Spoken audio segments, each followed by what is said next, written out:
हमारे साथ जुड़ रहे हैं Shri Siraj Hussain, former secretary ministry of agriculture GOI. Shri Siraj Hussain Bharat सरकार के कृषि किसान कल्याण और सहकारिता मंत्रालय के सचिव हैं। वो उत्तर प्रदेश सरकार में रजिस्ट्रार कोऑपरेटिव्स रहे हैं। वो नेशनल कोऑपरेटिव डेवलपमेंट कॉरपोरेशन के डेप्यूटी मैनेजिंग डायरेक्टर रहने के साथ ही भारतीय खाद्य निगम के चेयरमैन रहने के दौरान सहकारी समितियों के जरिए खाद्यान्नों की सरकारी खरीद का भी उनका अनुभव रहा है। श्री सिराज हुसैन जी को मैं आमंत्रित करना चाहूँगी स्टेज पर। हमारे अगले अतिथि हैं Shri Jayen Mehta, chief operating officer GCMMF Amul. Shri Jayen Mehta देश के सबसे बड़ी डेयरी सहकारी संस्थान Gujarat cooperative milk marketing federation Amul के चीफ CEO हैं। लंबे समय से अमूल के मार्केटिंग हेड रहने वाले जयन मेहता का अमूल को देश की सबसे बड़ी FMCG कंपनी बनाने में बड़ा योगदान रहा है। वह सहकारिता क्षेत्र में ज़मीनी स्तर पर काम करने का लंबा अनुभव भी रखने के साथ ही अमूल के उत्पादों की आय का अधिकाधिक हिस्सा डेयरी किसानों तक पहुंचाने के लिए काम करने की रणनीति पर काम करने वाले व्यक्ति हैं।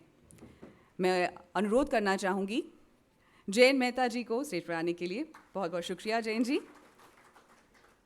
अब आमंत्रित करना चाहूँगी मैं श्री अजय वीर झाकर, चेयरमैन भारत कृषक समाज का। अजय वीर झाकर भारत कृषक समाज के चेयरमैन हैं।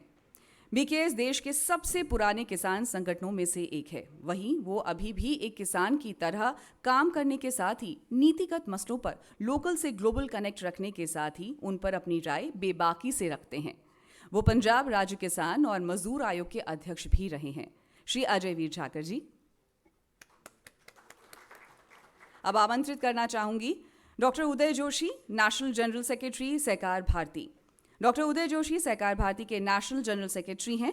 मुंबई यूनिवर्सिटी में प्रोफेसर रहे डॉक्टर जोशी लंबे एकेडमिक करियर के साथ क्रेडिट कोऑपरेटिव चलाने का उनका लंबा अनुभव है। आमंत्रित करना चाहूंगी डॉक्टर उदय जोशी जी को। आप सभी का बेहद बेहद शुक्रिया यहाँ पर आने के लिए। और साथ ही मैं हरवीर जी को भी एक बार फिर से आमंत्रित करना चाहूँगी 2 शब्द कहने के लिए और साथ ही कोऑपरेटिव सेक्टर के बारे में प्रेजेंटेशन देने के लिए और इस सेशन को मॉडरेट करने के लिए। हरवीर सिंह जी।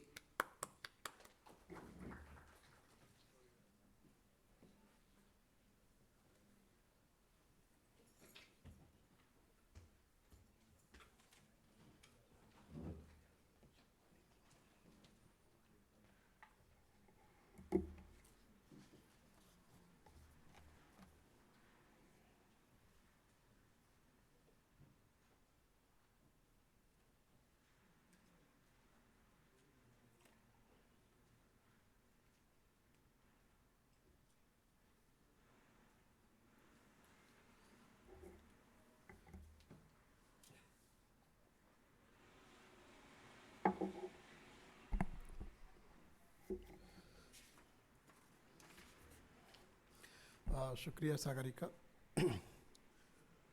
हम लोगों ने कोशिश की है कि आज का जो कार्यक्रम जब शुरू हो, एक सहकारिता क्षेत्र के बारे में एक अवलोकन की तरीके से किस तरह से शुरुआत होती है और हम लोग कहाँ खड़े हैं, उसका एक प्रस्तुतिकरण आपके सामने हम रखें। एक्चुअली देखिए, जैसे आप देख ही रहे हैं कि कॉपरेशन शब्द वो लैटिन वर्ड है कोपराई, और उसका मतलब है साथ, और ऑपराई का मतलब साथ काम करना। ये लाइट बंद करवा दीजिए। हाँ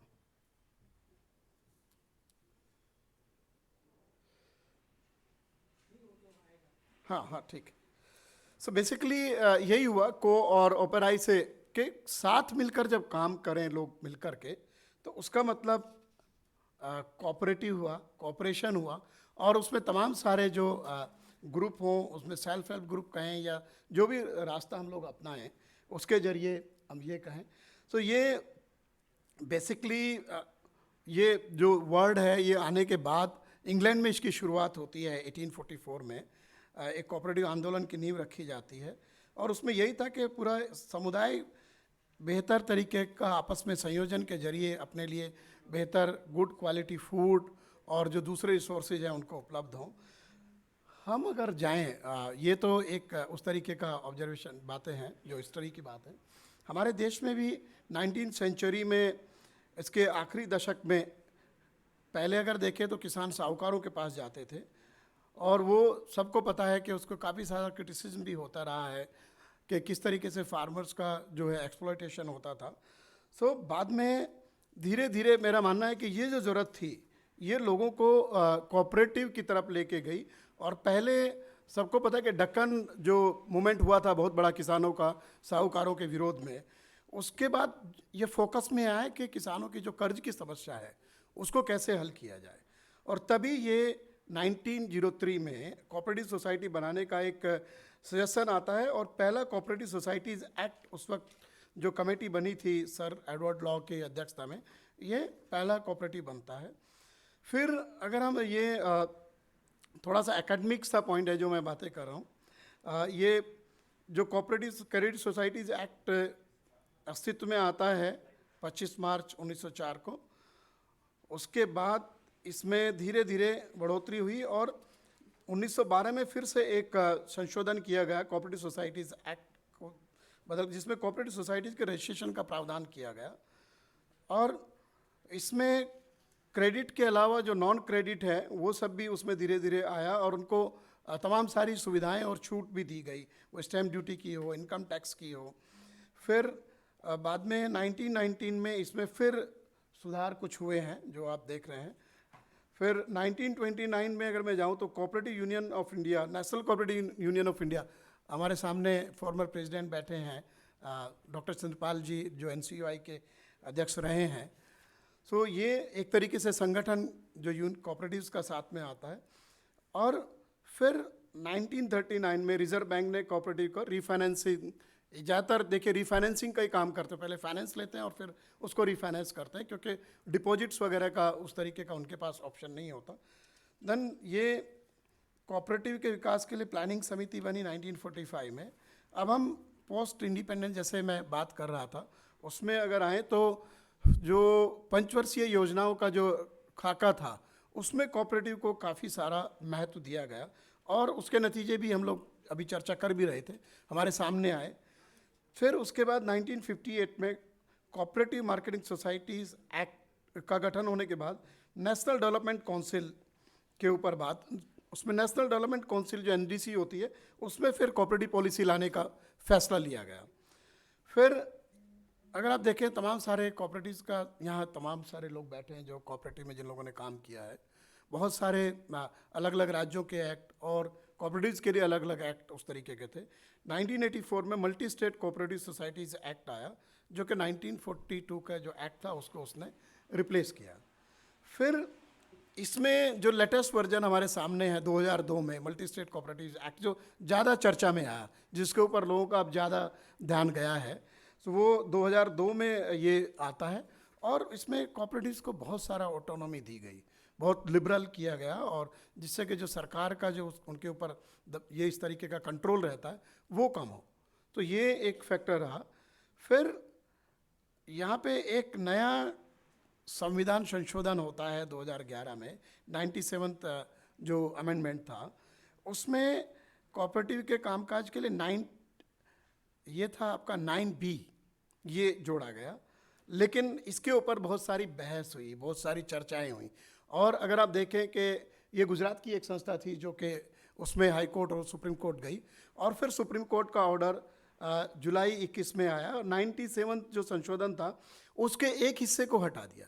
उसमें कहा गया कि ये जो हिस्सा है वो राज्यों का अधिकार है, कोऑपरेटिव वो उनके अधिकार क्षेत्र में आता है, इसलिए यहाँ पर आप सेंट्रल सिस्टम पूरा उसको टेक ओवर नहीं कर सकता, या उसके नियम उसके ऊपर लागू नहीं होंगे।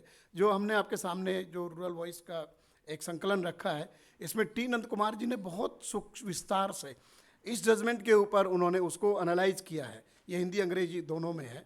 और मेरे ख्याल से जो सहकारिता से जुड़े जो लोग हैं उनके लिए वो आलेख बहुत महत्वपूर्ण है, क्योंकि उन्होंने बहुत ही साफ तरीके से उसको समझाया है।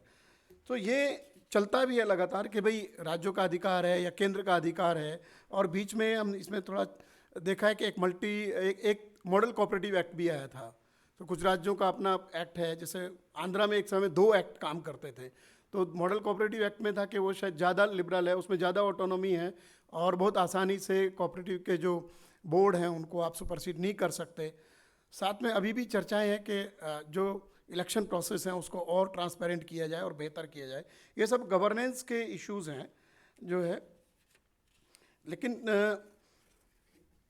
मल्टी स्टेट कोऑपरेटिव एक्ट के बारे में मैंने बताया ही आपको कि किस तरीके से ये उसका मकसद ये है कि कई राज्यों में जो संस्थाएं काम करती हैं और ख़ास तौर से कोई हाउसिंग में है, बैंकिंग में है या और फूड प्रोसेसिंग में है या, तो उनके लिए ये ज़्यादा कारगर रहा था।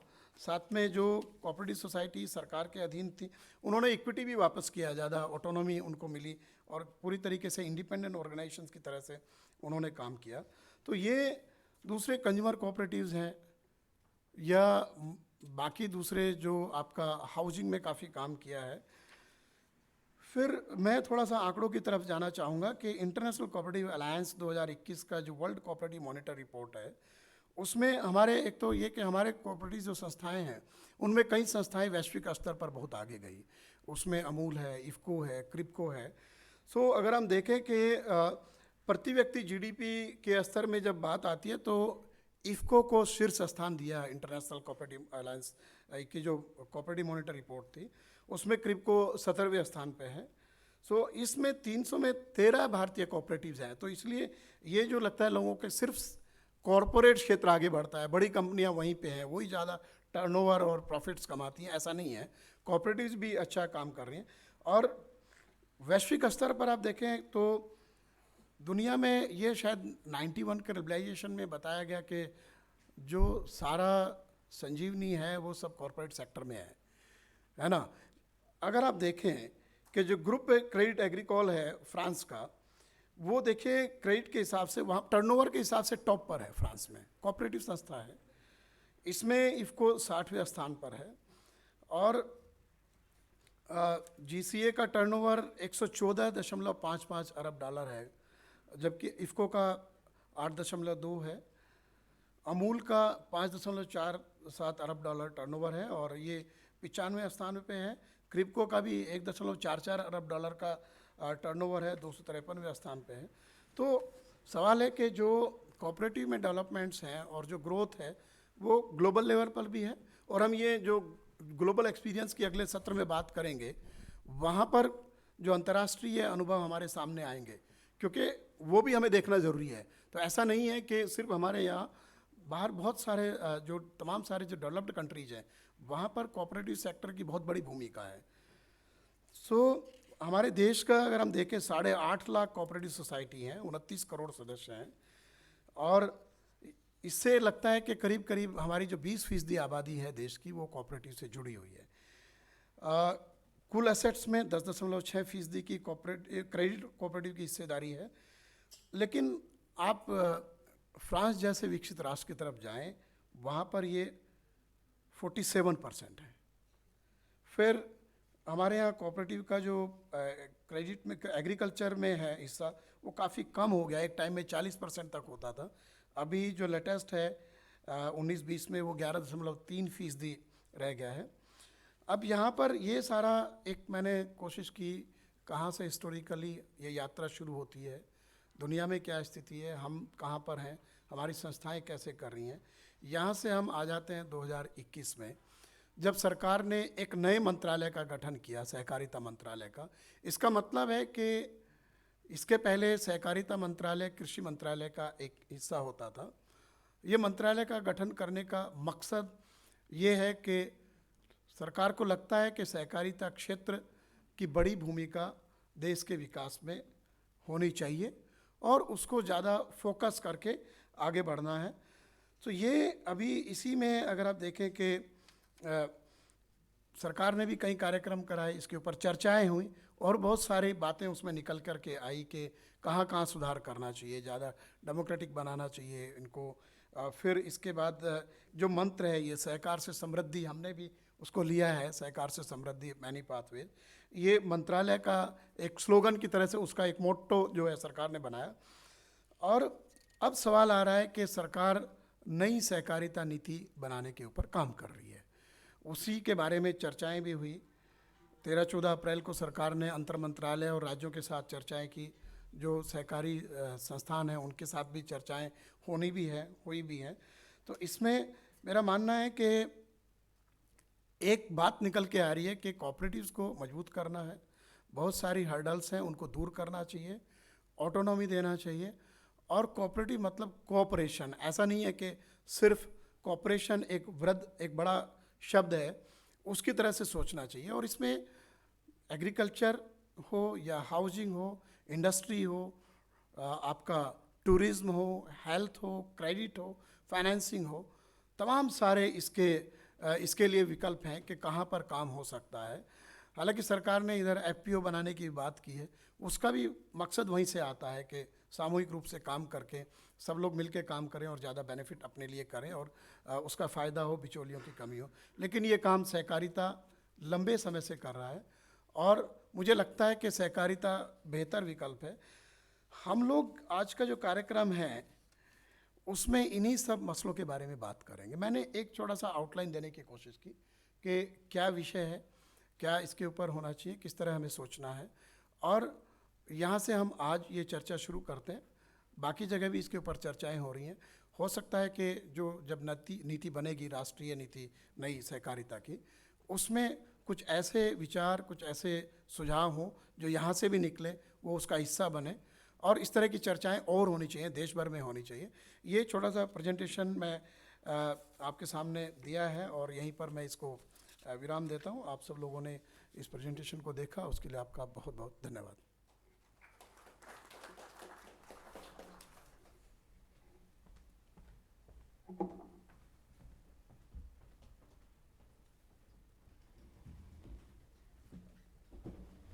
बहुत बहुत शुक्रिया हरवीर जी, और इतनी विस्तृत और इतने विस्तार से आपने जो सहकारिता के बारे में बताया है उसके बारे में at least I am really much enlighten, because इस तरफ अगर मैं बात करूं, बहुत ज़्यादा चीज़ें होती हैं जो हम लोगों को अमूमन पता नहीं चल पाती हैं, लेकिन हाँ, इस सेशन के दौरान वो चीज़ें ज़रूर हम उन जो बिंदुएं हैं उन पर हम बात कर पाएंगे। So let's start with the session and moderate with the session. Harvir ji. शुक्रिया सागरिका। हमारा जो पहला सत्र है, जो हम लोग चर्चा कर ही रहे थे शुरू से, कि कोऑपरेटिव का काम है सब लोग साथ में आएँ और कुछ वेल्थ जनरेट करें मिलजुल के, और उसको आपस में शेयर करें। हमारे देश में ये एक बड़ा चैलेंज रहता है, ख़ासतौर से जो रूरल इकोनॉमी है उसमें, कि वो जो लोग काम करते हैं उसका जो उनको फ़ायदा मिलना चाहिए इनकम के लेवल पर, एग्रीकल्चर हो या अलाइड सेक्टर हो, वो नहीं मिल पाता, और उसमें बहुत बड़ा हिस्सा बिचौलिया ले जाते हैं।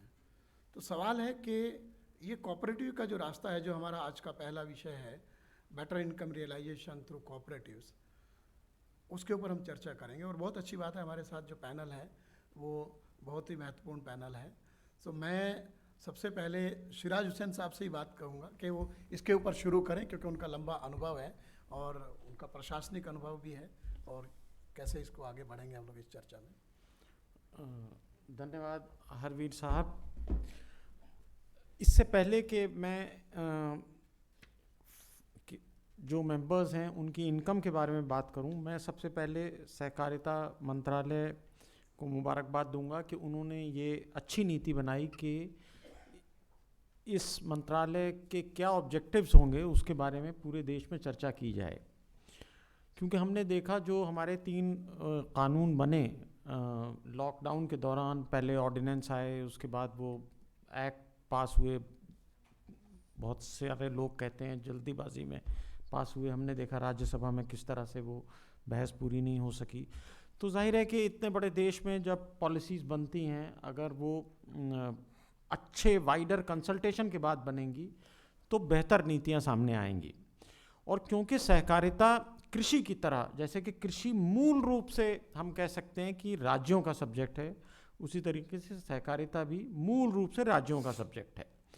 हालांकि पिछले कुछ सालों में आपने देखा 2020 में, क्योंकि अर्बन कोऑपरेटिव बैंक्स में और भी बहुत सारी सहकारी संस्थाओं में बहुत ज़्यादा एक तरीके से हम कह रहे थे कि इरेगुलरिटीज़ हो रही थी, तो बैंकिंग रेगुलेशन अमेंडमेंट एक्ट 2020 में सरकार लाई और अर्बन कोऑपरेटिव बैंक्स को रजिस्ट्रार कोऑपरेटिव्स, मैं रजिस्ट्रार रहा हूँ, रजिस्ट्रार कोऑपरेटिव से हटा के उन्होंने रिजर्व बैंक ऑफ इंडिया के साथ किया, जो कि मैं समझता हूँ बहुत अच्छा कदम किया, क्योंकि उसमें डिपॉजिटर्स और जो अर्बन कोऑपरेटिव बैंक के मेंबर्स हैं, जाहिर है कि उनके बहुत स्टेक हाई थे।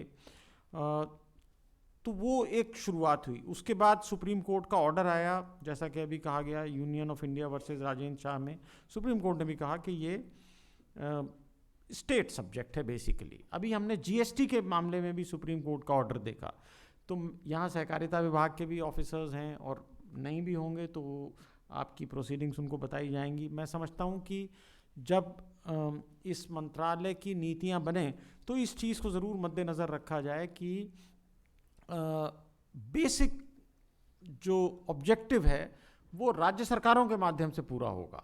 वो डायरेक्टली केंद्र उसको रेगुलेट ना कर सकता है, और अगर करेगा तो उसमें बहुत फ्रिक्शन क्रिएट होने की संभावना है।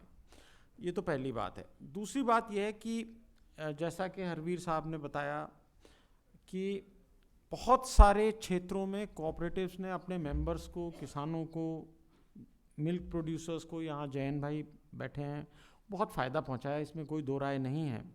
और इफ़को, क्रिप्को, अमूल, नंदिनी, ये सब मिसालें हमारी सामने हैं। पंजाब की भी कोऑपरेटिव मिल्क डेयरी फेडरेशन बहुत अच्छा काम करती है। यूपी में पराग, हालांकि पहले से उसका शेयर कम होता जा रहा है, लेकिन एक ज़माने में बहुत अच्छा यूपी के सभी शहरों में पराग की डेयरियाँ थीं और अच्छा काम करती थी।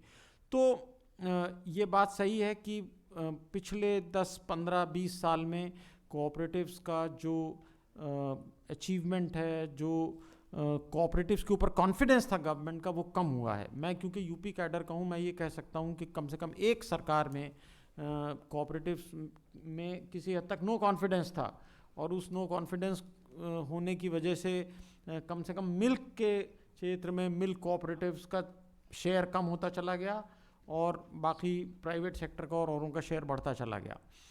इसके साथ ही हमें ये भी याद रखना चाहिए कि हम चाहे कुछ भी कहें, कोऑपरेटिव्स में पॉलिटिकल इंटरफेरेंस रहेगा। और गुजरात के अमूल के जयन मेहता साहब यहाँ बैठे हैं, हमने देखा, आपको बताने की ज़रूरत नहीं है कि किस तरीके से वहाँ मिल्क कोऑपरेटिव्स में पॉलिटिकल यानी कि सत्ता हम कह सकते हैं एक तरीके से चेंज हुई। तो ये रहेगा। हमें नई मिनिस्ट्री के माध्यम से ख़ास तौर से मल्टी स्टेट कोऑपरेटिव्स में ये इंश्योर करना चाहिए कि वो ट्रांसपेरेंट तरीके से हो। जो भी इलेक्शन का प्रोसेस है, मेंबरशिप का प्रोसेस है, वो ट्रांसपेरेंट तरीके से हो और मेंबर्स के लिए फेयर हो, मेंबर्स के लिए कोई अनफेयर चीज़ ना हो। क्योंकि जितने बड़े कोऑपरेटिव्स होते चले जाएंगे तो जाहिर है कि उसमें बहुत बड़े फाइनेंशियल स्टेक डेवलप हो जाएंगे। वो चाहे इफ़को हो, चाहे क्रिप्को हो, चाहे अमूल हो, सारे बड़े कोऑपरेटिव्स में जो भी मैनेजमेंट में होगा उसके हाथ में बहुत अधिक पावर होगी। तो जाहिर है कि मेंबर्स का अगर हमें इंटरेस्ट वॉच करना है तो उसको कैसे रेगुलेट किया जाए मल्टी स्टेट कोऑपरेटिव्स के मैनेजमेंट को, वो कोऑपरेशन की जो नई मिनिस्ट्री बनेगी उसके लिए एक बहुत बड़ा चैलेंज होगा कि ऐसे लॉज के माध्यम से उसको रेगुलेट किया जाए कि मेंबर्स के इंटरेस्ट हार्म ना हो। एक और बहुत अच्छा सजेशन अभी पिछले कुछ दिनों से आ रहा है कि जो गवर्नमेंट का मार्केट प्लेस है GEM, जिसके माध्यम से गवर्नमेंट में परचेज होती है, तो उसमें कोऑपरेटिव्स को भी एनेबल किया जाए कि कोऑपरेटिव्स भी GEM के ज़रिए परचेज करें। क्योंकि हमने देखा जो शुगर कोऑपरेटिव्स हैं महाराष्ट्र की, मैं तो NCDC में भी रहा हूँ, तो मैंने देखा कि वो बहरहाल कोऑपरेटिव ज़रूर हैं, वो स्टेट कोऑपरेटिव एक्ट में रजिस्टर्ड हैं या मल्टी स्टेट कोऑपरेटिव एक्ट में रजिस्टर्ड हैं, लेकिन वो एक छोटा सा अमाउंट कलेक्ट करके मेंबर से और फिर राज्य सरकार की शेयर कैपिटल लेके वो बहुत बड़ी संस्थाएं बन जाती हैं और जो भी उसके मैनेजमेंट में होते हैं वो फिर उसमें काफ़ी पावर एक्सरसाइज करते हैं। तो ये भी एक बड़ा इम्पॉर्टेंट इशू रहेगा कि मेंबर्स के इंटरेस्ट हार्म ना हो। कोऑपरेशन मिनिस्ट्री जो अपनी नीतियां बनाए उसमें उसका ख्याल रखे। एक चीज़ और बड़ी इम्पॉर्टेंट हो रही है, यहाँ भानवाला साहब को आना था, शायद सेशन में नहीं आ पाए। पिछले 10 साल से जो प्राइमरी एग्रीकल्चर कोऑपरेटिव सोसाइटीज़ हैं और जिनका सीधा किसानों से इंटरेक्शन होता है, यानी कि बाकी बड़ी बड़ी संस्थाओं का भले ही किसानों से उतना डायरेक्ट इंटरेक्शन ना हो, लेकिन प्राइमरी एग्रीकल्चर कोऑपरेटिव सोसाइटीज़ का तो सीधा संबंध किसानों से होता है, वो उससे लोन लेते हैं। लेकिन क्योंकि वो कंप्यूटराइज नहीं थी इसलिए काफ़ी दिक्कतें थीं कि जो नया अब हमारा सिस्टम बना है कोर बैंकिंग सिस्टम, वो उसका पार्ट नहीं है। अगर वो कोई और बैंक से कोई लोन लेने जाए तो वो तरह तरह के एनओसी दूसरी ब्रांचेस से मांगते हैं, उसके लिए दौड़ते रहते हैं लोग। तो उसके कंप्यूटराइजेशन की जो व्यवस्था बहुत दिनों से चल रही है वो अभी तक हो नहीं सकी है कामयाब। और तेलंगाना में मुझे ये बताया गया कि तेलंगाना में जितनी प्राइमरी एग्रीकल्चर कोऑपरेटिव सोसाइटीज़ हैं वो कंप्यूटराइज हो चुकी हैं। यूपी में तो कम से कम नहीं हुई हैं, मैं अपने ज़िले का रामपुर का जानता हूँ, वहाँ नहीं हुई हैं। तो इसको भी हमें अगर हम चाहते हैं कि किसानों तक जो क्रेडिट की व्यवस्था है वो बनी रहे। देखिए पिछले कुछ सालों में डिस्ट्रिक्ट कोऑपरेटिव बैंक्स न सिर्फ यूपी में बल्कि इवन महाराष्ट्र में बड़ी ख़राब हालत में पहुंच गई थी, और उसमें फिर स्टेट कोऑपरेटिव बैंक के माध्यम से, रिज़र्व बैंक के माध्यम से उन पे बहुत सौ पे लेंडिंग पे पाबंदी लगी। तो अगर हमें इस व्यवस्था को अच्छी तरह रेगुलेट करना है तो हमें टेक्नोलॉजी का सहारा लेना होगा, जिससे कि कोई भी रेड फ्लैग्स हो तो वो समय पर पता लग जाएं कि कहाँ एनपीए डेवलप हो रहे हैं, कौन से बैंक में क्या स्थिति डेवलप हो रही है, उसको देखा जाए। आखिर में मैं ये कहना चाहूँगा कि ये मिनिस्ट्री कोऑपरेटिव्स की ज़रूर है, लेकिन जो बाकी एक व्यवस्था डेवलप हुई है पिछले 10 साल में एफपीओज़ की, तो उसको भी एक तरीके से एफपीओ और कोऑपरेटिव का कोलैबोरेशन कैसे डेवलप हो वो भी इस मिनिस्ट्री को देखना चाहिए। तो हरवीर साहब, भाई साहब, थैंक यू, आपने बुलाया, और मैं अपनी बात यहीं ख़त्म करता हूँ। और मुझे पूरी उम्मीद है कि आपके इस कंसल्टेशन से कुछ अच्छे सुझाव मंत्रालय के ऑब्जेक्टिव्स के संबंध में मिनिस्ट्री को आप भेजेंगे। बहुत बहुत धन्यवाद। शुक्रिया सिराज साहब। अब मैं एक्चुअली ये जयन मेहता जी से कहूँगा, क्योंकि सब लोग अमूल के मॉडल की बात करते हैं, अमूल की सक्सेस स्टोरी की बात करते हैं। उसके पीछे क्या फॉर्मूला है कि आप दिल्ली में जो दूध बेचते हैं उसका 85 to 90% गुजरात के किसानों को मिल जाता है कंज्यूमर वैल्यू का, और ये बाकी जगह क्यों नहीं होता। इन सारी चीज़ों पे आप ज़रा बात करेंगे तो सब उसको देख। आइए। Thank you, Harveer ji. Respected dignitaries on the dais, invited guests, और ख़ास करके दिल्ली के पड़ोसी राज्यों से पधारे हुए किसान भाई और बहनों, इस अवसर पर मुझे यहाँ बुलाने के लिए हरवीर जी और सहकार भारती को मैं धन्यवाद करना चाहता हूँ। हरवीर जी ने जो बात कही कि largest share of the consumers rupee, कि कंज्यूमर अगर 100 रुपये खर्च करता है तो उसमें सबसे ज़्यादा जो इनकम हम किसानों को दे पाते हैं, उसके बारे में हरवीर जी मैं याद कराऊंगा आज से 10 साल पहले की बात, जब इसी तरह उन्होंने कॉन्फ्रेंस का एक आयोजन किया था। और वो तब बात थी एफडीआई इन रिटेल की, कि भारत सरकार तब बहस करवा रही थी, और भारत में बहस हो रही थी कि विदेशी निवेश होना चाहिए रिटेल में या नहीं। तो उस मुद्दे पे ये चर्चा काफ़ी ज़ोरों से हुई। इनकी सेमिनार में भी ये मुद्दा हमने रखा था कि कंज्यूमर के लिए एफडीआई इन रिटेल चाहे अच्छा हो, लेकिन किसान के लिए नहीं है। क्योंकि भारत में अगर दूध की बात करें तो 80-85% consumers rupee goes to the producer, average Europe में देखो तो 1/3 है, ऑस्ट्रेलिया, न्यूजीलैंड, यूएस, सब जगह 1/3 हिस्सा किसान को मिलता है, 1/3 हिस्सा रिटेलर को मिलता है, और बाकी का 1/3 हिस्सा प्रोसेसर के पास होता है। तो काफ़ी सारे मुद्दे हुए, काफ़ी सारी बहस हुई, पर ये एक बात थी जो तब, आज की जो रूलिंग पार्टी है तब अपोजिशन पार्टी में थी, और उन्होंने ये मुद्दा पार्लियामेंट में, लोकसभा में सुषमा जी, राज्यसभा में मुरली मनोहर जोशी जी, उन्होंने ये मुद्दा उठा के ये बात रखी किसानों के बिहाफ पे। और आप इतिहास जानते हो कि एफडीआई इन रिटेल हो नहीं पाया, और आज आप इतिहास गवाह है कि हमारी इंडियन रिटेल कंपनीज़ ने ही इतना बड़ा मार्केट कैप्चर किया, और ई कॉमर्स या regular MFS modern format stores में भी हमारा देश काफ़ी तरक्की कर चुका है। तो इनके जो सेमिनार्स के माध्यम से बात सरकार तक पहुंचती है, ये एक एग्जाम्पल है। और बात अभी करते हैं अमूल की और इस मुद्दे की, जो आज का विषय है हमारा, कि strengthening cooperatives for better income realisation. तो जो इनकम है वो सबसे इम्पॉर्टेंट चीज़ है, पर इनकम 2 पैमाने से होती है, कि एक अगर आपको दाम ज़्यादा मिले, और दूसरा कि अगर आपको खर्चा कम हो। और यहाँ जो किसान भाई हैं वो दोनों चीज़ पे नज़र रखते हैं कि अगर उनके उत्पाद के दाम अच्छे मिलेंगे और साथ साथ में कॉस्ट ऑफ प्रोडक्शन अगर कम हुआ तो इनकम उनकी बढ़ेगी। So that way price is a very multi dimensional thing, single axis पे नहीं है। जो लोग मार्केटिंग जानते हैं वो तो 4 पीस को पे प्रण लेते हैं, प्रोडक्ट, प्राइस, प्लेस, प्रमोशन, ठीक है। ये चारों चीज़ इंपॉर्टेंट है कि किस प्रोडक्ट में आप डील करते हो, उसका दाम क्या मिलेगा, उसको प्रमोट कैसे करोगे, उसका वितरण आप कैसे करोगे। और किसान की बात है और हमारी बात है तो एग्रीकल्चर के विषय में 2 और पीस जुड़ जाते हैं, एक है पॉलिसी और दूसरा है परमेश्वर। परमेश्वर इसीलिए कि बारिश अगर समय पे हुई तो काफ़ी सबको अच्छा होता है और देश की इकोनॉमी को भी काफ़ी अच्छे होते हैं। और पॉलिसी भी इक्वली इंपॉर्टेंट है, जैसे एफडीआई की रिटेल की बात की, फ्री ट्रेड एग्रीमेंट्स की बात की, आरसेप की बात आपको पता है। वैसे ही ये मंत्रालय का जो गठन है, ये सब चीज़ें अगर सही समय पे हुई उसका इंटरवेंशन बहुत ही इंपॉर्टेंट होता है। सर मैं बात करना चाहूँगा 2014 की, जब हमने यूएस में एक ब्रांच खोलने की कोशिश की। तो हमारी कंपनी का नाम संस्था का नाम है Gujarat cooperative milk marketing federation. तो हम न्यूयॉर्क में यूएस में ये ब्रांच रजिस्टर करने गए तो उन्होंने मना कर दिया, बोले कि आपके नाम में कोऑपरेटिव शब्द है। तो बोले कोऑपरेटिव शब्द अच्छा है, उसमें गलती क्या है, यूएसए में भी तो कोऑपरेटिव्स बहुत फैली हुई हैं, हर 3 में से 1 आदमी कोऑपरेटिव से जुड़ा हुआ है। तो बोलते कि नहीं, अगर आपको यहाँ कोऑपरेटिव नाम रजिस्टर करवाना है तो आप लोकल किसानों के साथ आप काम करो, लोकल मेंबर्स बनाओ और तभी हम आपको करेंगे। तो फिर हमने कहा भाई हम जो दूध लेंगे तो वो आपके किसानों से ही लेंगे और कोऑपरेटिव के सदस्यों से ही लेंगे। बोले नहीं, हमारे यहाँ रेगुलेशन वेरी क्लियर कि you have to be a locally registered cooperative to have your name as a cooperative. तो हमने भी उसका सोल्यूशन निकाला, हमने नाम अपना कर दिया GSMMF, गुजरात सहकारी milk marketing federation, as registered in this, but still as a policy and by law there we were not able to do.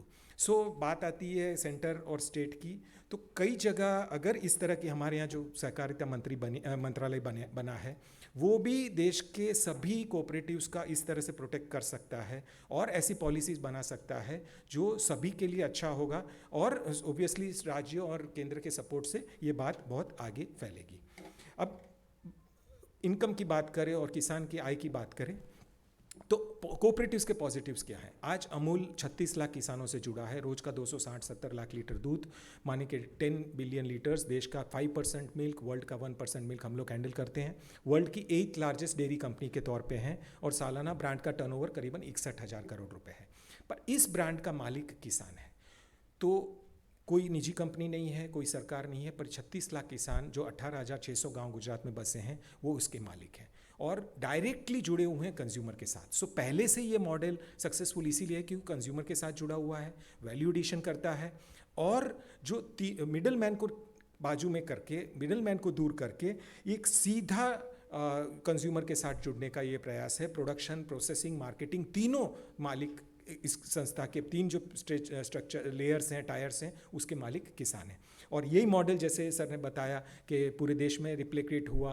आपने नंदिनी की बात की, वेरका की बात की, विजया की बात की, सरस की बात की, तो ये सभी जो ब्रांड्स हैं वो सहकारी ब्रांड्स उस राज्यों के किसानों के हैं और हम सब ने मिलके भारत को विश्व का नंबर 1 दूध उत्पादक देश बनाया। तो ये बड़ी गौरव की बात है कि किसानों के पावर ने, कोऑपरेटिव्स के पावर, इस माध्यम से ये जो हुआ है काम, तो विश्व में भी हमारा नंबर 1 और आज वर्ल्ड का 22% दूध भारत में उत्पादन होता है। अगले 10 साल में ये दूध होगा करीबन 33%।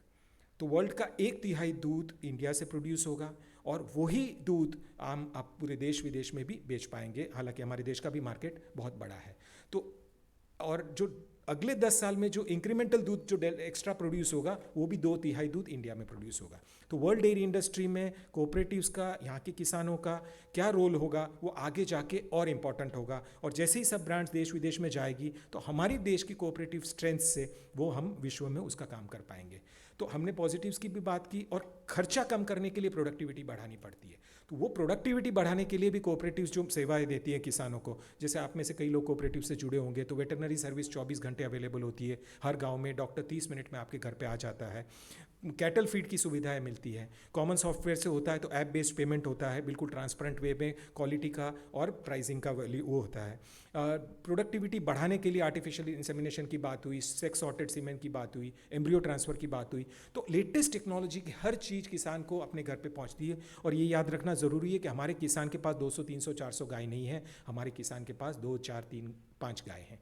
तो छोटे किसान को सबसे बढ़िया सुविधा ये कोऑपरेटिव के माध्यम से मिलती है और उसकी कॉस्ट कम करने के लिए लगातार प्रयत्न होते हैं। दाम अच्छे मिलते हैं क्योंकि हम इन्फ्लेशन के साथ चलते हैं ताकि कंज्यूमर को भी पिंच ना हो, पर साथ साथ में ये कैपेबिलिटी ऑफ ब्रांड्स की रहती है कि वो आप अपने दाम दे सको। So higher income through better price and lower cost means this is what the model we are working on. और देश की सभी कोऑपरेटिव्स भी इसी तरह में काम कर रही हैं डेयरी क्षेत्र में और उसकी वजह से आज वो करते हैं।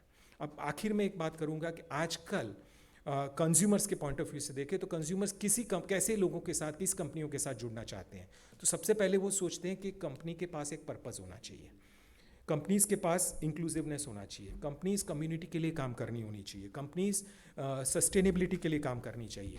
तो ये सब जो चीज़ें हैं वो पहले से ही हमारे डीएनए में है। हमको कहीं ढूंढने नहीं जाना पड़ता है कि भैया हमारा पर्पस क्या है। हम जानते हैं हम कोऑपरेटिव हैं, सबके किसानों के साथ काम कर रहे हैं, साथ में कंज्यूमर्स का भी ख्याल रखते हैं और साथ में इंक्लूसिव है, कोई भी जुड़ सकता है इस कोऑपरेटिव को, एंट्री बैरियर नहीं है। जो अमूल का शेयर 1900 शेयर की वैल्यू 1946 में 10 रुपये थी, वो आज भी 10 रुपये के शेयर में कोई भी नया किसान एक गाय के साथ जुड़ सकता है। तो और आप और कंपनी के शेयर के भाव देखो जब वो आईपीओ हुआ और आज की हालत क्या है।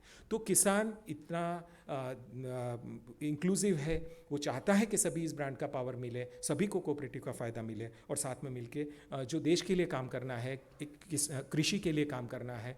और अभी जो गाय का रोल बताया गया है कि प्राकृतिक के लिए देश आगे काम कर रहा है, तो गाय के गौमूत्र या गोबर से भी हम लोग कितना देश की सेवा कर सकते हैं, ये भी हमें नए नए आयाम दिखाई दे रहे हैं। तो सर ये thank you so much for this opportunity. और भी कोई प्रश्न होंगे तो हम ज़रूर बात करेंगे। पर आगे जाके किसानों के पॉइंट ऑफ व्यू से मैं कहूँ तो देश के डेयरी उद्योग के साथ जुड़े हुए किसानों का, सब सहकारी संस्थाओं का और सभी कंपनियों का भविष्य बहुत ही अच्छा है, ये अभी हमें नज़र आ रहा है। Thank you so much. Thank you Jain. अब मैं उदय जोशी जी से कहूँगा कि आपका लंबा एकेडमिक अनुभव भी है और सहकारिता में आप इतना समय से काम कर रहे हैं और सहकार भारती जैसा संगठन आपका देश भर में अभी अपना अस्तित्व लिए हुए है और उसका योगदान बड़ा हो सकता है सहकारिता आंदोलन को मजबूत करने में। आप इस विषय पर जोशी जी बात रखें।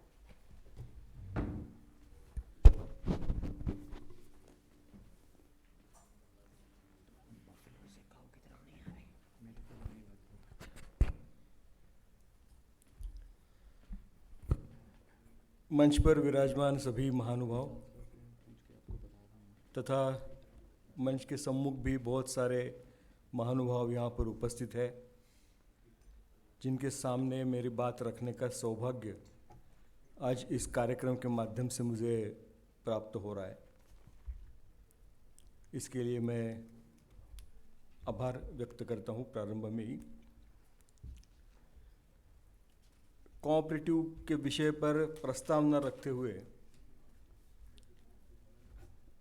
लगभग पुराने समय से कोऑपरेटिव का मूवमेंट कैसे चला और किस पद्धति से विकसित हुआ, इसका विस्तृत ब्यौरा हरवीर सिंह जी ने यहाँ पर प्रस्तुत किया है।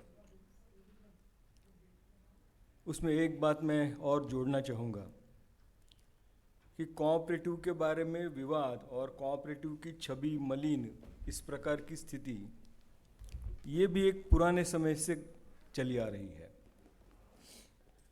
1952 में एडी गोरवाला कमेटी का अपॉइंटमेंट हुआ था। एडी गोरवाला कमेटी ने भी यही रिकमेंडेशन दिया था कि cooperation has failed but it must succeed. वो विफल हुआ है लेकिन वो सफल होना चाहिए। यही बात 2004 में जो हाई पावर कमेटी गठित हुई थी, हाई पावर कमेटी के रिकमेंडेशंस भी कुछ इसी प्रकार के थे कि अपने देश में सहकारिता आंदोलन जो है वो सफल होना चाहिए। वो सफल अगर होगा तो देश का स्थायी आर्थिक विकास केवल और केवल कोऑपरेटिव के माध्यम से ही हो सकता है। सहकार भारती विगत 40 सालों से कोऑपरेटिव सेक्टर में काम कर रही है। आज की तारीख में लगभग 27 स्टेट्स एंड 600 डिस्ट्रिक्ट प्लेसेस में सहकार भारती की इकाइयाँ काम कर रही है। और सहकार भारती का ये मानना है, सहकार भारती की ये सोच है कि समाज के दलित, शोषित, वंचित, निर्धन, दुर्बल, पीड़ित, असंगठित ऐसे सारे समाज वर्गों का अगर आर्थिक उन्नयन करना है, सस्टेनेबल इकोनॉमिक डेवलपमेंट करनी है, तो केवल और केवल कोऑपरेटिव के माध्यम से ही हो सकती है। इस विचार को सहकार भारती ने एक और प्रैक्टिकल एस्पेक्ट जोड़ने का प्रयास किया है और देश में काम करने वाले सभी कोऑपरेटिव सेक्टर के कार्यकर्ताओं को एक अनुरोध किया है कि जब भी हम कोऑपरेटिव सेक्टर में काम करेंगे तो कोऑपरेटिव सेक्टर में काम करने वाले सभी संस्था चालक, समितियों के पदाधिकारी, डायरेक्टर्स, इनके मन में संस्था के प्रति एक ट्रस्टीशिप, विश्वस्त की भूमिका होनी चाहिए। बहुत बार ऐसा होता है कि अगर किसी संस्था में हम सालों साल लगातार काम करते रहेंगे, ऐसा अनुभव हमने बहुत देखा है, तो स्वाभाविक रूप से उस संस्था के प्रति एक मालिकानापन की भावना अपने मन में निर्माण होती है। और मुझे ऐसे लगता है कि सहकारिता की जो छवि अपने देश में मलिन हो गई है, उसका ये भी एक कारण है। और इसलिए सहकार भारती का ये अनुरोध है आप सभी से कि कोऑपरेटिव सेक्टर में काम करते समय ट्रस्टीशिप के विचार से, उस भावना से हमने अपने देश में काम करना चाहिए। इसी सिलसिले में 97 कॉन्स्टिट्यूशन अमेंडमेंट का भी उल्लेख हरवीर सिंह जी ने किया। उसमें जो ऑपरेशनल पार्ट था, वो ऑपरेशनल पार्ट खारिज होने के बावजूद भी फॉर्मेशन ऑफ कोऑपरेटिव सोसाइटी, सहकारी समितियों का गठन करना, ये अपना मौलिक अधिकार है, ये बात तो खारिज नहीं हुई है, वो तो बरकरार है। और इसी को नज़र में रखते हुए जब उसी सिलसिले में कोऑपरेटिव मिनिस्ट्री का केंद्र में नया गठन हुआ, उसके लिए भी फॉलोअप बहुत सारे लोगों ने किया था। उसमें से एक सहकार भारती भी one of the instrumental part थी। नए कोऑपरेटिव मिनिस्ट्री के गठन के बाद बहुत सारे सुझाव आए थे कि अपने देश के जो कोऑपरेटिव के कानून हैं वो बहुत पुराने हैं, आउटडेटेड है, उसमें संशोधन करने की आवश्यकता है। लेकिन कोऑपरेटिव मिनिस्ट्री गठन करने के बाद कोऑपरेटिव मिनिस्टर जी से प्रत्यक्ष भेंट करके कोऑपरेटिव के बारे में एक सोच देने का प्रयास सहकार भारती ने किया है और ये अनुरोध किया है कि कानून में संशोधन तो होते रहेंगे और जब भी आवश्यक है तब ये कोऑपरेटिव के कानून में संशोधन होने की आवश्यकता भी रहेगी।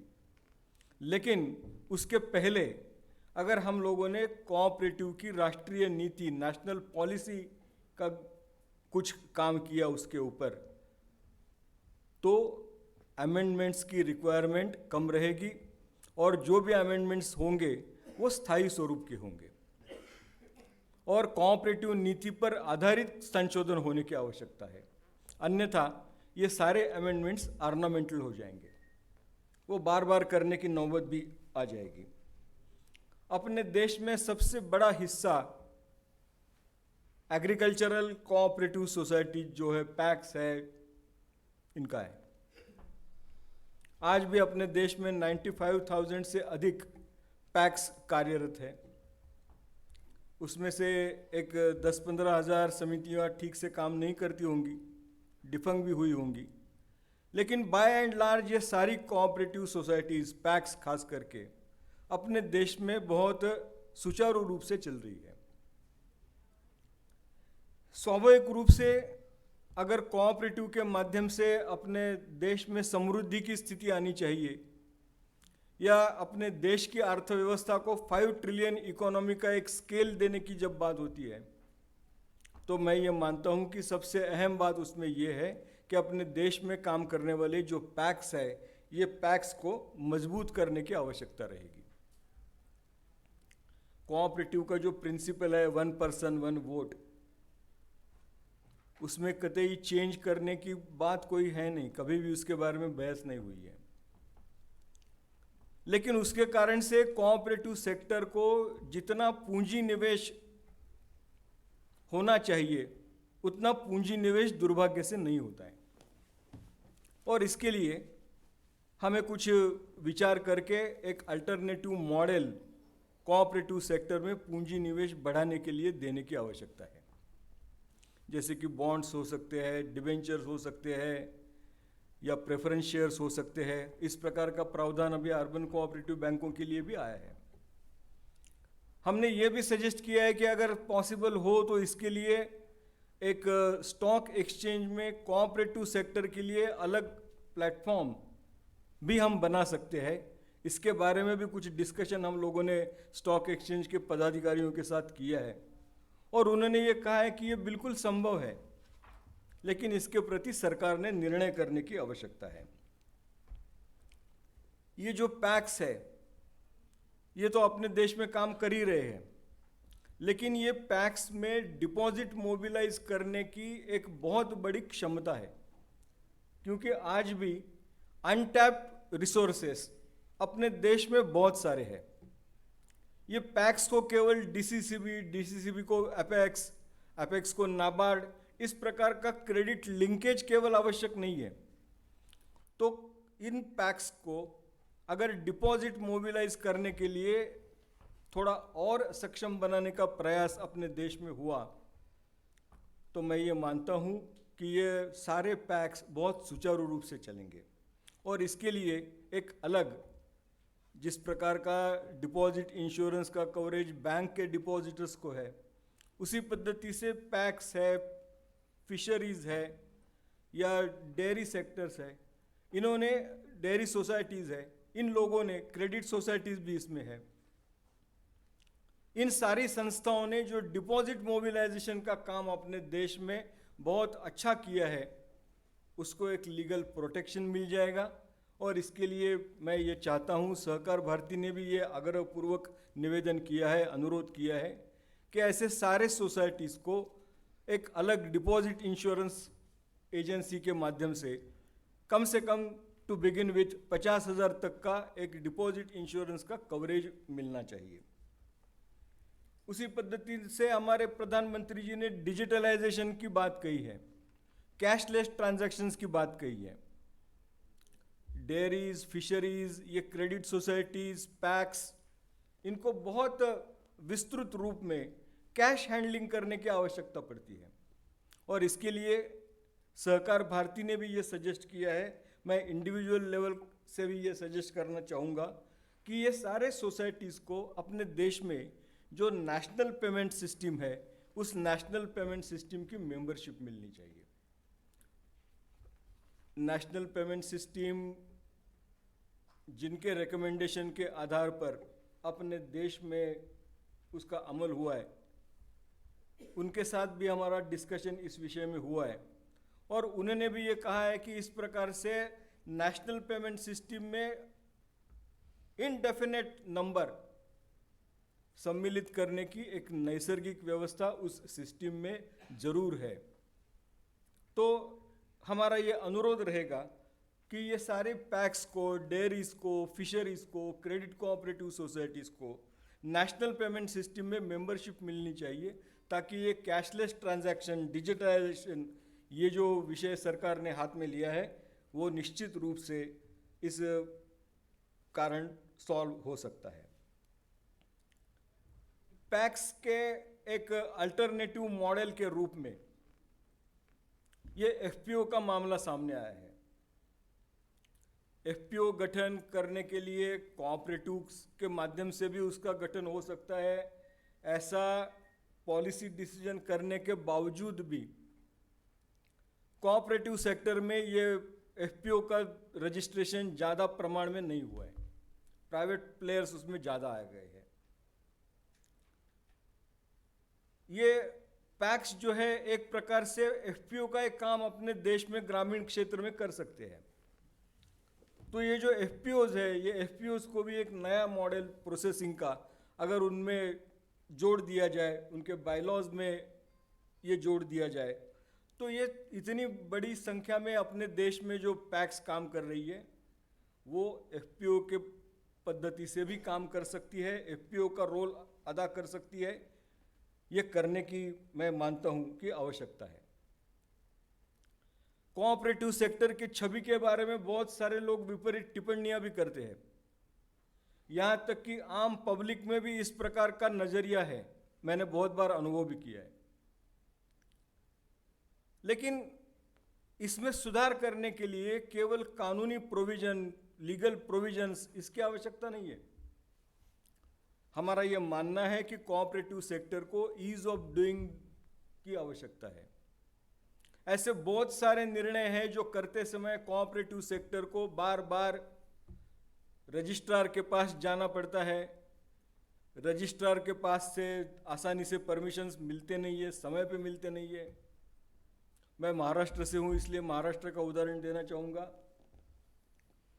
कि ये सारी सोसाइटीज़ ने रिकवरी प्रोसीडिंग पूरा करने के बाद अगर प्रॉपर्टी की नीलामी करनी है तो अपसेट प्राइस डिस्ट्रिक्ट रजिस्ट्रार को फाइनल करके देनी पड़ती है, और ये अपसेट प्राइस फाइनल करने के लिए कम से कम 2-2 साल लगते हैं। और उसका टेन्योर कितना होता है? अपसेट प्राइस का वैलिडिटी केवल 6 महीने। और ये सब प्रोसीडिंग पूरा करते करते ये 6 महीने ऐसे ही चले जाते हैं।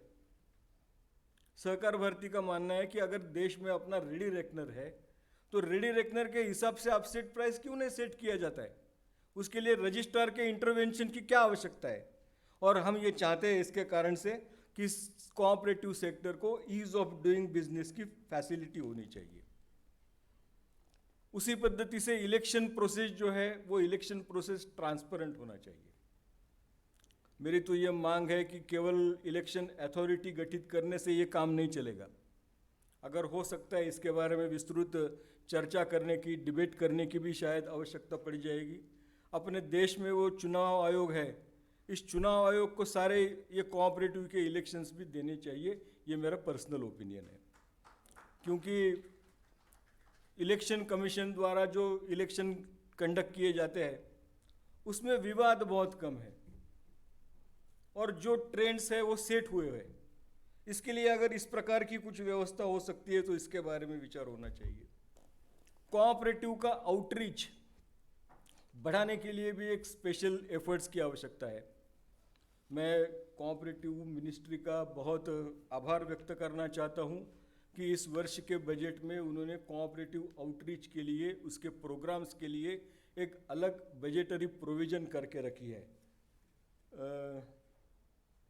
अकॉर्डिंग टू माई नॉलेज उसमें कितना कुछ काम हुआ है या उसमें किसी ने क्या कुछ क्लेम किया है उसके बारे में आज कोई इन्फॉर्मेशन अवेलेबल नहीं है, लेकिन इसके लिए भी होना चाहिए। और उसी पद्धति से कोऑपरेटिव की एम्प्लॉयमेंट जनरेशन की क्षमता देखते हुए कोऑपरेशन की इमेज बिल्डिंग की आवश्यकता भी है। सहकार भारती ने एक विशेष प्रोग्राम इसके लिए किया था कि देश के सारे स्कूल्स में जाकर, यूनिवर्सिटीज़ में जाकर, कॉलेजेस में जाकर कोऑपरेटिव में एम्प्लॉयमेंट जनरेशन की कितनी क्षमता है, किस प्रकार से आपको एम्प्लॉयमेंट कोऑपरेटिव सेक्टर से मिल सकता है, इस प्रकार की जानकारी देने का प्रयास किया था। एक कोऑपरेटिव शुगर फैक्ट्री हम देखेंगे तो उसमें 10,000 परिवारों का पालन पोषण करने की क्षमता होती है। डेयरी सेक्टर से कितना पालन पोषण होता है ये तो अभी यहाँ पर उल्लेख किया गया अमूल के माध्यम से। तो इस प्रकार की व्यवस्था इमेज बिल्डिंग की भी कोऑपरेटिव के लिए होनी चाहिए। ये सारे विषय बिंदु एक साथ शायद नहीं हो पाएंगे, लेकिन इस विषय को लेकर अपने देश में ये बहुत अच्छा वातावरण है कि इस प्रकार की कम से कम चर्चा, बहस तो शुरू हो गई है। इस प्रकार के डिलिब्रेशंस यहाँ पर शुरू हुए हैं और मैं ये मानता हूँ के त्रिपाठी जी यहाँ पर उपस्थित है, जो कोऑपरेटिव मिनिस्टर के OSD भी है, वो खास करके ऐसे सभी प्रोग्रामों में उपस्थित रहते हैं और जो भी फीडबैक उनको मिलता है इस विषय में वो माननीय मंत्री जी तक पहुंचाने का प्रयास जरूर करते रहते हैं। मैं उनसे भी अनुरोध करूंगा कि ये सारी बातें आप वहाँ पर भी रखने का हमारे तरफ से जरूर प्रयास करिए। आप सभी के सामने थोड़ा लंबा निवेदन मेरा हुआ, इसके लिए क्षमा प्रार्थी भी हूँ और इस मंच पर मेरी बात रखने का मुझे अवसर मिला, इसके लिए धन्यवाद व्यक्त करता हूँ। धन्यवाद।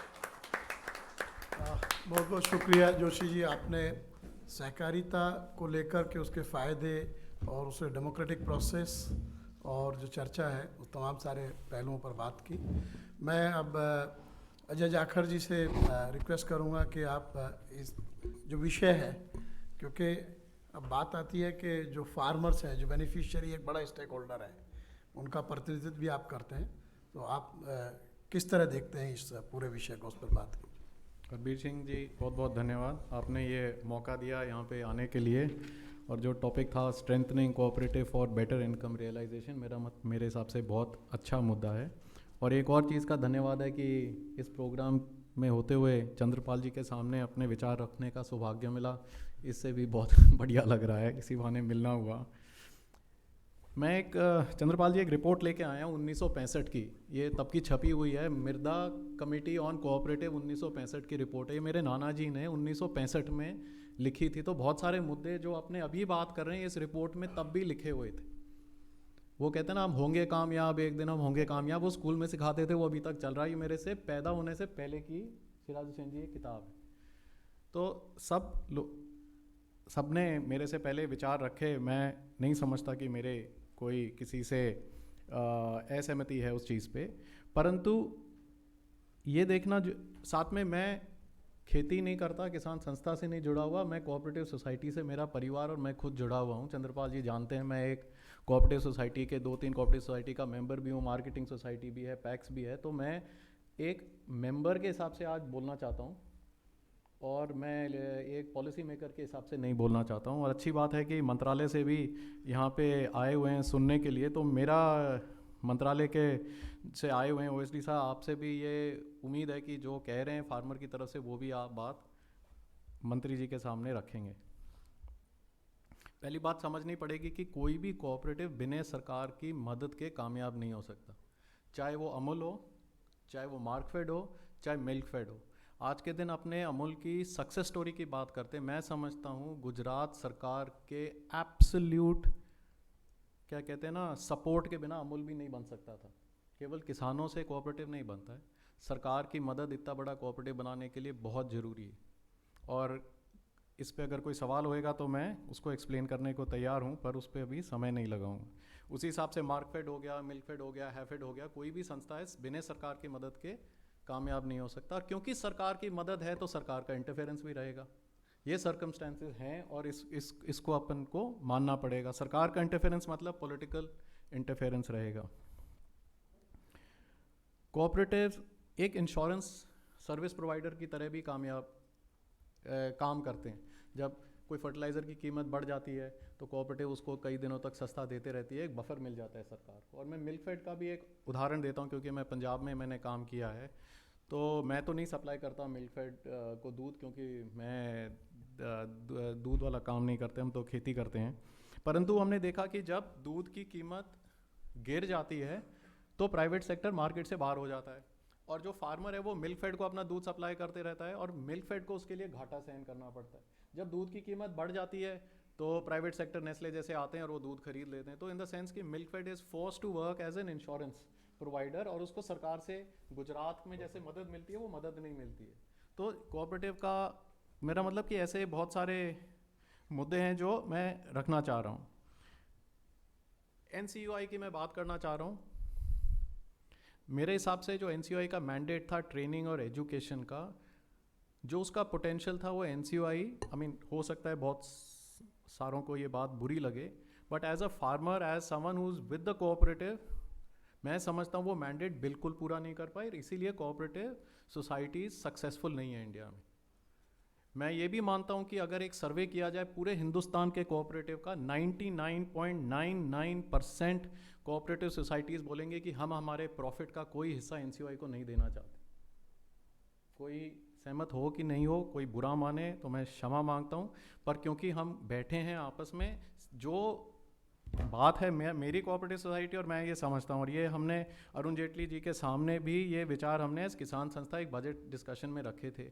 अब तो कोऑपरेटिव का मंत्रालय है, आप कह रहे हैं कि वो पैसे दे रहा है ट्रेनिंग के लिए, तो मैं अभी भी समझता हूँ कि कम से कम इफ़को और क्रिप को पैसा दें तो बहुत बढ़िया है कि बड़ी संस्थाएं, पर छोटे छोटे जो मार्केटिंग सोसाइटीज़ हैं, प्राइमरी एग्रीकल्चर सोसाइटीज़ हैं, कोई प्रॉफिट कमाती हैं तो उनका हिस्सा प्लीज़ मत लो, चाहे जितना भी हिस्सा है वो उसको आप इंसेंटिव ही मान लो सोसाइटी को कामयाब होने के लिए। तो ये मेरा एक सजेशन होएगा। और NCUI को काम करना पड़ेगा, और केवल NCUI नहीं है, हर स्टेट में एक कोऑपरेटिव एजुकेशन के लिए एक कोई ना कोई एक संस्था है जहाँ पे सेक्रेटरीज़ को, मेंबर्स को जाना होता है ट्रेनिंग के लिए। आप एक सर्वे कर लो, मैंने पंजाब, हरियाणा में, राजस्थान में देखा कितने सेक्रेटरी जाते हैं जो पूरा कोर्स वहाँ करके आते हैं। उनका एक पेपर ही कर लो सेक्रेटरीज़ का कानून के बारे में, मैं समझता हूँ कि 80% सेक्रेटरीज़ फेल हो जाएंगे जो कानून ही नहीं जानते हैं। अपडेट ही नहीं होते हैं। तो मेरा मतलब कि बहुत सारी चीज़ें हैं जो हकीकत है उससे भागने से कुछ नहीं होगा। अपने बड़ी बड़ी बातें करें उसका सेंस नहीं। कई बार कानून आता है खुद को ही नहीं मालूम होता है। मैं कोऑपरेटिव से जुड़ा हूँ, मेरे को नहीं मालूम होता है, सेक्रेटरी को नहीं मालूम होता है, कोई अपने डिस्ट्रिक्ट ऑफिसर से पूछो या कोई तहसील वाले ऑफिसर से पूछो, किसी को मालूम नहीं होता है, क्योंकि वो ट्रेनिंग जो प्रोग्राम्स हैं वो किताबों में ही चल रहे हैं। जैसे एग्रीकल्चर मंत्रालय के एक्सटेंशन के प्रोग्राम हैं वो किताबों में चल जाते हैं बहुत सारे। उसी हिसाब से मेरे हिसाब से ये भी मानना बहुत ज़रूरी है, क्योंकि कोऑपरेटिव्स कि जो है सब सिराज हुसैन साहब ने तो क्योंकि सरकार में रहे बहुत डिप्लोमेटिकली कहा, आपने भी उदय जोशी जी सही कहा कि ऐसी मंशा है कि कोऑपरेटिव्स फेल हो गए। तो व्हाट इज एक पैमाना क्या है सक्सेस का? 10,000 कोऑपरेटिव, 10,000 एफपीओ बनाना एक पैमाना है। और एफपीओ क्यों आए? एफपीओ इसलिए आए क्योंकि लोगों ने देखा कि कोऑपरेटिव्स में पॉलिटिकल इंटरफेरेंस है और एडमिनिस्ट्रेटिव इंटरफेरेंस है, अफसरों का इंटरफेरेंस है, इसीलिए एक एफपीओ लेके आओ कि एक इंडिपेंडेंट हो जाएगा। पर मैं समझता हूँ जिस हिसाब से एफपीओ का कानून बना है, अगर 10,000 एफपीओ बन भी गए, मैं समझता हूँ एफपीओ बनने के बाद उदय जोशी जी 5 साल बाद 90% of FPOs will not be working, कि उनका कानून इतना खराब है। मैंने एक एफपीओ बनाने की कोशिश करी, मेरी बात सुनो जी, मैं अपना उदाहरण देता हूँ। हरवीर सिंह जी आप फ़ोन छोड़ो, मेरी बात सुनो। मैंने एक एफपीओ बनाने की कोशिश करी गांव में, मैंने बोला मैं भी बना लूँ चंद्रपाल जी एक एफपीओ, सारे ही बना रहे हैं, काम फिर बाद में ढूंढेंगे। सब कह रहे थे भाई तुम्हारे पास एफपीओ, मैंने बोला बना लेते हैं। भाई मेरे से तो एफपीओ बना नहीं। फिर मैंने बात करी, वो बोले जी यहाँ पे तो कंपनी वाला बनेगा, क्योंकि वो जो मैंडेट है वो कंपनी वाले को दिया हुआ है, जो फर्म को दिया हुआ था। मैंने बोला मैं तो कोऑपरेटिव वाला बनाना चाह रहा हूँ, तो हम नहीं बना पाए। कभी उसमें डिन नंबर चाहिए, कभी सिन नंबर चाहिए, पता नहीं क्या क्या चाहिए।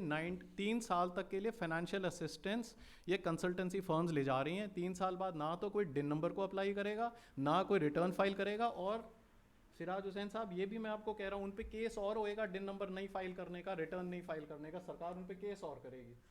तो इन द सेंस कि, और ये क्यों हुआ चंद्रपाल जी? क्योंकि सरकार ने फॉरेन कंसल्टेंसी फर्म्स को काम दिया, भाई उनको कोई ABCD नहीं मालूम। तो मेरा मतलब इन सब चीज़ों पे, ऐसे प्रोग्राम में इन चीज़ों की अपने बात ही नहीं करेंगे तो फिर किसान होने का कोई फ़ायदा नहीं है। आगे बड़ी बड़ी बातें मैं करना नहीं चाह रहा हूँ, तो 2-3 बातें और रखना चाहूँगा। तो मैं बार बार माफ़ी मांग रहा हूँ, कुछ कड़वे शब्द कह रहा हूँ, कोई फॉरेन कंसल्टेंसी वाला बैठा है जो भी है, पर अगर अपने मन की बात नहीं रखेंगे तो फिर यहाँ आने का कोई फ़र्ज़ नहीं है। अगर direct benefit transfer of fertiliser subsidy करते हैं चंद्रपाल जी, तो हिंदुस्तान की सारी प्राइमरी एग्रीकल्चर सोसाइटीज़ फेल होने के नौबत पे आ जाएंगी। आज इतनी सारी मार्केटिंग सोसाइटीज़ हैं, वो फर्टिलाइज़र बेचती हैं, उससे उनको कमाई होती है। जब वो डायरेक्टली हो जाएगा तो सोसाइटियों की जरूरत ही कहाँ पड़ेगी? अगर आप मिनिमम सपोर्ट प्राइस पे जो प्रोक्योरमेंट प्रोग्राम्स है वो कम कर दोगे तो बहुत सारी कोऑपरेटिव सोसाइटीज़ बंद हो जाएंगी। इस हकीकत को अपने को समझना पड़ेगा। और फॉर एग्जांपल पंजाब सरकार में फार्मर कमीशन में जब मैं चेयरमैन बना, क्योंकि कोऑपरेटिव बैंक से जुड़ा हुआ था, कोऑपरेटिव बैंक का मैं वो डिस्ट्रिक्ट वाले कोऑपरेटिव बैंक में सुरेंद्र जी गुजरे तो उन्होंने मेरे को बोला डायरेक्टर बन जाओ। कोई डायरेक्टर बन गए, वहाँ पे 4 साल डायरेक्टरी देखी। अगली बार बोले चुनाव लड़ो, मैंने हाथ खड़े कर दिया, मैं कोई फ़ायदा ही नहीं है टाइम वेस्ट करने का। तो इतना बुरा हाल था, तो हमने प्रपोज किया पंजाब सरकार को कि डिस्ट्रिक्ट कोऑपरेटिव बैंक्स को स्टेट कोऑपरेटिव बैंक्स के साथ मर्ज करो। इट फर्स्ट टाइम पंजाब में सजेशन आया था। अब वो या तो स्टेट गवर्नमेंट के ऑफिशियल्स ने RBI के साथ फॉलो नहीं किया, RBI ने उसको परमिशन नहीं दी। अगर परमिशन, जब तक आप जो बैंकिंग सिस्टम चल रहा है कोऑपरेटिव्स का उसको स्केल नहीं दोगे तो वो प्राइवेट सेक्टर और इनके साथ कैसे compete करेगा, आप मेरे को बताइए। RBI ने परमिशन नहीं दी क्योंकि उनका मानना था कि मंत्रालय नहीं चाहता कि ये कोऑपरेटिव्स जैसे 3 स्ट्रक्चर पे हैं वो वैसे ही रहें। पर हर चीज़ को समझना पड़ेगा। RBI से हमने कोशिश करी गवर्नर साहब से बात करने की। जो IAS अफसर थे उन्होंने मेरे को 3 महीने पहले भी बोला कि आप जाके RBI गवर्नर से बात करो कि हमें परमिशन चाहिए, नहीं तो पूरा बैंकिंग स्ट्रक्चर कोऑपरेटिव का कम से कम पंजाब में ख़त्म हो जाएगा। तो वो RBI ने परमिशन नहीं दी। कोई किसी की अगर RBI गवर्नर यहाँ पे सुनता है तो मेरी तो यही रिक्वेस्ट होएगी कि पंजाब के लिए कम से कम उनको जाके बोलो कि इनको बैंक्स को मर्ज करने दो, तभी उसकी स्केल बनेगी। और चंद्रपाल जी क्या हो रहा है कि जो रिटेल कस्टमर है ना, जहाँ से कमाई होती है, वो तो कोऑपरेटिव बैंक छोड़ के जा रहा है। जो लोन रिटर्न करने जा रहा है वो भी छोड़ के जा रहा है। तो वो खराब कस्टमर है मेरे जैसे, वही कोऑपरेटिव में रह जाएंगे, बाकी तो सब चले जाएंगे जिनसे कोऑपरेटिव बैंक को कमाई होती है। तो इन द सेंस कि स्केल देने के लिए ये बहुत ज़रूरी है कि इनको अपने इकट्ठा कर पाएँ। और उदय जोशी जी, आपने बहुत बड़े विचार रखे, मेरा मतलब स्टॉक एक्सचेंज का, डिबेंचर का, फॉरेन इन्वेस्टमेंट का। मैं तो हाथ जोड़ के विनती यही करूँगा, जहाँ पे मैं बैठा हूँ ना गांव में, मेरे को डर लगता है इन बातों से। या तो मैं समझता नहीं हूँ इन बातों को कि इनका क्या असर होएगा, क्या बेनिफिट होएगा, पर जहाँ मैं बैठा हूँ मुझे इसलिए डर लगता है क्योंकि जो लेवल ऑफ गवर्नेंस है कोऑपरेटिव सोसाइटीज़ का, प्राइमरी एग्रीकल्चर सोसाइटीज़ का, सेक्रेटरीज़ का, जो सरकारी अफसरों का जो level of knowledge, training, interference है, मेरे को उन पे विश्वास नहीं है कि इसको ट्रांसपेरेंटली कर पाएंगे। अपने को सर्कमस्टांसेस में, समय में हम जो पैदा हुए हैं, सर्कमस्टांसेस हमें मिले हैं, पर उससे हम कैसे, उस पर हम कैसे रिस्पॉन्ड करते हैं वो हमारे हाथ पे है। सर्कमस्टांसेस नहीं बदल सकते, वो सेक्रेटरी भी वही रहेंगे, मेंबर भी वही रहेंगे, अफसर भी वही रहेंगे, ट्रांसफ़र हो जाते हैं और तो कुछ होता नहीं है। तो उन सर्कमस्टांसेस को बदलना, उस प्रोसेस को लाना मेरे हिसाब से और ज़रूरी है। और आखिरी चीज़ मैं यही कहना चाहूँगा कि हम सब चाहते हैं कि कोऑपरेटिव सक्सेस की तरफ जाएं, कोऑपरेटिव सक्सीड हों, परंतु जब तक हम फेलियर को डॉक्यूमेंट नहीं करेंगे और फेलियर के कारण को डॉक्यूमेंट नहीं करेंगे, हम एक पाथवे, प्रोसेस नहीं बना सकते जिससे कोऑपरेटिव सक्सेस हो जाएंगे। हम सुझाव लेते हैं कि कोऑपरेटिव को ठीक करने के लिए क्या चाहिए, पहले ये तो डॉक्यूमेंट करें कि फेल क्यों हुए, एफपीओ बनाने की ज़रूरत क्यों पड़ी, एजुकेशन ट्रेनिंग में एनसीओआई का काम क्यों नहीं होता हुआ जितना होना चाहिए था, स्टेट में क्यों नहीं हुआ। मेरे हिसाब से पहले फेलियर को डॉक्यूमेंट करें, उसके रीज़न को डॉक्यूमेंट करें और उसके बाद अपने सिस्टम बनाएंगे। ये रिपोर्ट मैंने देखी, इसके अंदर एक क्वेश्चनर भी दिया हुआ है इन्होंने रिपोर्ट में। आजकल जो रिपोर्ट आती है उसमें क्वेश्चनर नहीं होते, इसमें इन्होंने 72 क्वेश्चन का क्वेश्चनर दिया हुआ है। कि देखने वाली बात है, ये मेरे को तो लगता है नेट पे भी मिल जाएगी, कि उन्होंने क्वेश्चनर दिया हुआ है इसके अंदर कि ये सवाल का जवाब दो। मेरे हिसाब से अगर कोऑपरेटिव नेशनल पॉलिसी बनती है तो ऐसे सर्वे कराने ज़रूरी हैं, किसानों के विचार लेने ज़रूरी हैं। और आखिरी विचार है कि ये ऐसे सर्वे ना सरकार नहीं कर सकती है, सरकार की तो हम असेसमेंट करना चाह रहे हैं, ये इफ्कोर, क्रिप्कोर, एनसीओआई नहीं कर सकती क्योंकि हम इनकी तो असेसमेंट करना चाह रहे हैं। ये भारत कृषि समाज जैसे संस्थाओं को ये देना चाहिए कि एक इंडिपेंडेंट, ट्रांसपेरेंट एक सर्वे होके आए जिसके बेसिस पे कोऑपरेशन मंत्रालय, देखो जी कोऑपरेटिव मंत्रालय नहीं है, कोऑपरेशन मंत्रालय है, तो कोऑपरेशन मंत्रालय उस सर्वे के बेसिस पे एक पॉलिसी बनाए। अगर आधार ही सही नहीं होएगा तो फिर हम उसके, जैसे आप कह रहे थे कि अमेंडमेंट करते रहेंगे, लड़ते रहेंगे। तो ये मेरे थोड़े से विचार थे। हरवीर सिंह जी, बहुत बहुत मेहरबानी, आपने ये समय दिया अपने विचार रखने का। पर मैंने सोचा कि कुछ चीज़ें जो मन में थी वो बोल ही देनी चाहिए, घर में अंदर ही अंदर गुस्सा करने का क्या फ़ायदा है। रखी देनी चाहिए। बहुत बहुत मेहरबानी जी, धन्यवाद। बहुत बहुत शुक्रिया अजय जी, आपने बहुत बेबाकी से अपनी बात की है। असल में हम लोग समय से थोड़ा सा पीछे चल रहे हैं, तो हम लोग चाह रहे थे कि कुछ क्वेश्चंस हम ले लें। अगर संक्षिप्त में हम कुछ 4-5 क्वेश्चन ले सकते हैं, अगर ऑडियंस में किसी को कोई सवाल करना है हमारे जो पैनलिस्ट से तो वो आप कर सकते हैं।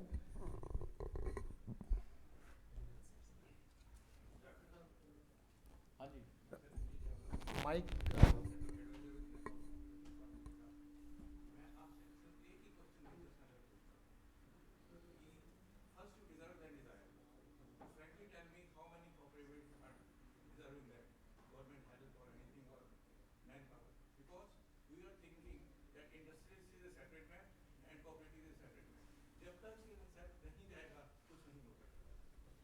नहीं जी, मैं तो कैसे अजय पहले क्वेश्चंस ले लेते हैं, फिर और कोई क्वेश्चन हो तो माइक दे दीजिए आप लोग। जोर से ही बोलो जी, छोटा ही हॉल है। हाँ हाँ हाँ। मेरा मेहता जी से सवाल है। मेहता जी, जो अमूल दूध के पैकेट जो दूध का बाजार में बेचती है उस पर प्रोटीन लिखा आता है ज़्यादातर पर, आपके पे उस पर फैट और एसनेप नहीं लिखा आता। मैं ये कह रहा हूँ, जब हम अपने दूध खरीदते हैं, चाहे वो कोऑपरेटिव फेडरेशन है चाहे कोई भी प्राइवेट ऑर्गेनाइजेशन है, वो जो दूध खरीदते हैं उसके स्टैंडर्ड होता है 6.5 की, तो उसमें फैट होती है 910 की, उसमें एसएनएफ होती है।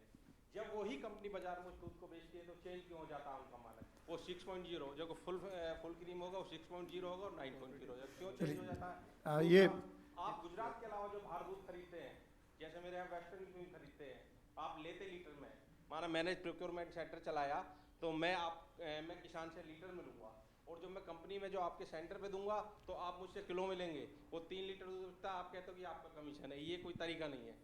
नहीं, एक मिनट, अगला सवाल और कोई। कोऑपरेटिव की पॉलिसी के ऊपर ज़्यादा फोकस रखें तो ज़्यादा बेहतर होगा जो है।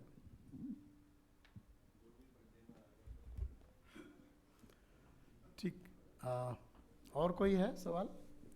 तो जैन आप देंगे जवाब इसका?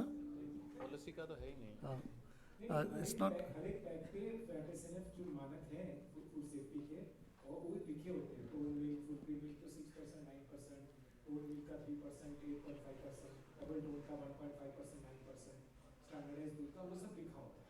तो हर पैक पे एज पर फूड सेफ्टी वो लिखा होता है।